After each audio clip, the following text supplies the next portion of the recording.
Welcome to another episode of Sanford Says. My name is Lisa Holder, Communications Officer for the City of Sanford, and I have a very special guest with me today, Mayor Art Woodruff.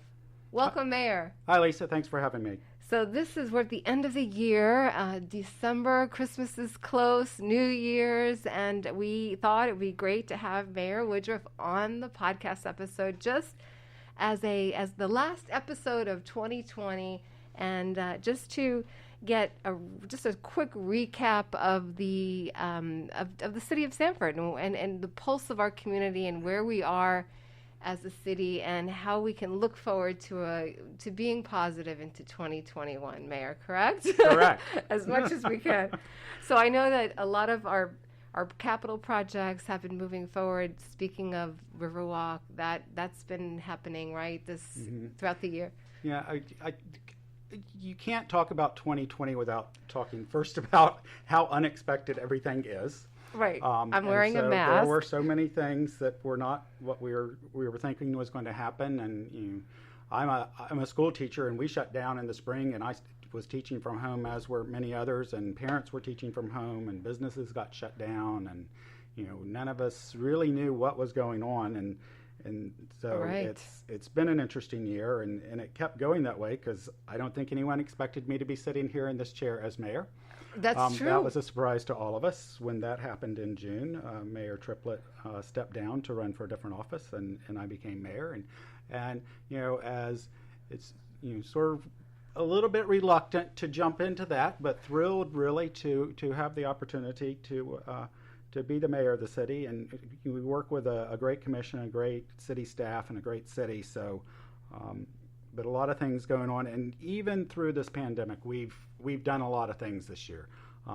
We've started more youth programs. We've opened up the Mellonville Center with new ball fields and with what's going to be a community center.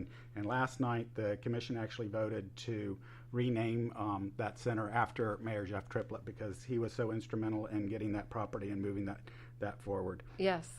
When businesses were shutting down, our city was the only one in Seminole County and really one of few anywhere that I know of that actually put our own funds towards grants for businesses. And we were able to provide grants to about 50 small businesses who weren't getting help from anybody else to stay open until the county got the money through the CARES Act and was able to take over that program. So that was something we jumped on very early, and even before that money was coming from the federal government and from the state, we were opening up that program to businesses. Yes, and we help with the Sanfording Safely campaign. We're advertising and marketing our downtown businesses, Sanfording Safely, COVID-19 pandemic, mask wearing, social distancing, and just the trolleys was running at some point after all of this, and helping our businesses downtown Sanford, and the new Sanford Information Center happened. That's right. We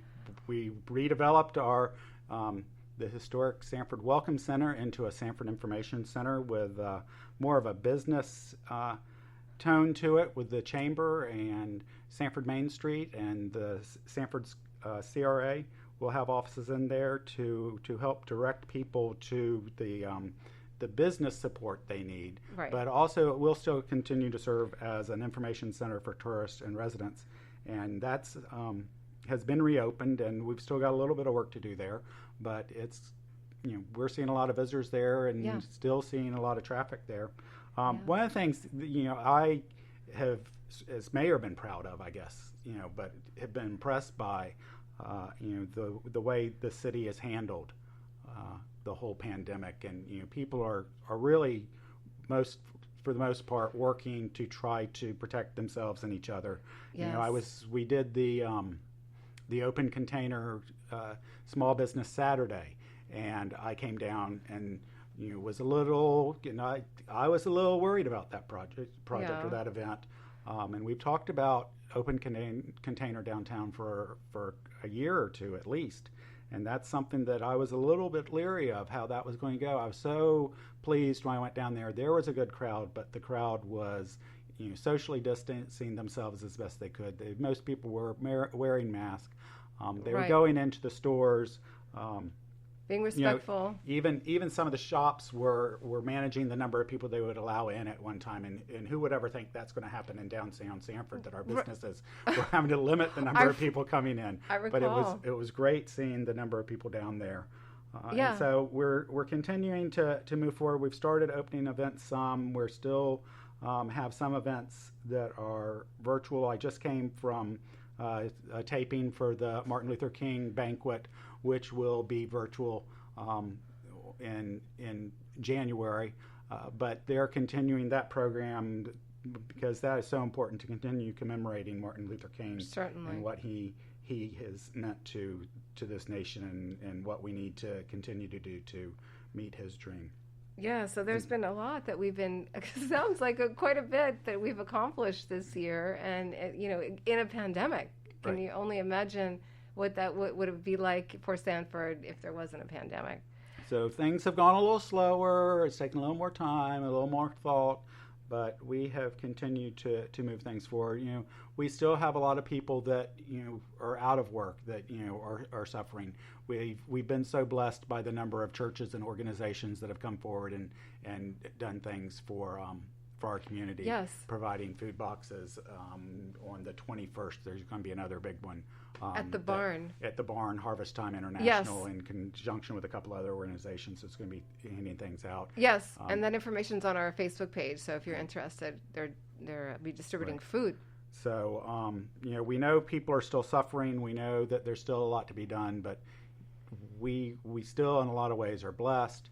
We weren't able to have the Christmas parade, but we had our virtual tree lighting. We've got some entertainment going on downtown, and so we're still have that holiday feel. As many are so excited that we're going to be out of 2020. I'm not sure what 2021 holds for us, but the city still has a lot of projects coming up. Things coming up. We're still working on the Riverwalk. We're going to completely rebuild our main water plant to, it's like 60 years old. We're going to replace that to provide, even better water. We're looking at rebuilding the golf course. Clubhouse. The clubhouse, thank you. Mm-hmm. So we've got some big projects in the work. We've got other things going on. And one of the things that happened this year was the Georgetown Historic District got approved by the federal government. Yes. And so we have a third historic district in Sanford. And then, over in Goldsboro, we were so excited when we had a health clinic come in. Yeah. And so they've opened up a health clinic over there, and we're looking at other ways that we can support that neighborhood. And so we have a lot of things going on. It's been a little more work sometimes, but it's also provided us with more opportunities. So yeah, and we're looking forward to what's to come. And even the mall area, correct, Mayor? That's right. There's a new owner of the Seminole Town Center, the mall, and they're looking at some possibilities for redeveloping that. And it's very early in that process, but there are some great possibilities for what we can do out there. Yeah, so and there's some wonderful things happening, and it sounds like the sky's the limit at this point with the City of Sanford, and so that's some wonderful information from our mayor. There's probably a million things we could talk about, right, Mayor. But these you touched on some of the great points. Of course, the youth of our community, our businesses, and our residents mean so much to the City of Sanford and the community in itself. How we all work together. The public-private partnerships, just in this particular city, just work so well together, and so it's just wonderful. And 2021 we can always look forward to something better, right? That's right. That's right. Yeah. Any last words or anything? I know we talked real quickly. You have a mayor's youth council. Those kids they're meeting virtually, but they're on to some great projects, mm-hmm, and wanting to help the youth in our community. Correct. And there's just lots of other things. In 2021, we should have our Riverwalk completed, as you had mentioned, and Sunrail. Isn't there some things going on? We approved gave preliminary approval to an incentive tax rebate. A partial tax rebate for some apartments out by Sunrail to sort of jumpstart the number of people in that area, and to push the ridership on Sunrail, which is important.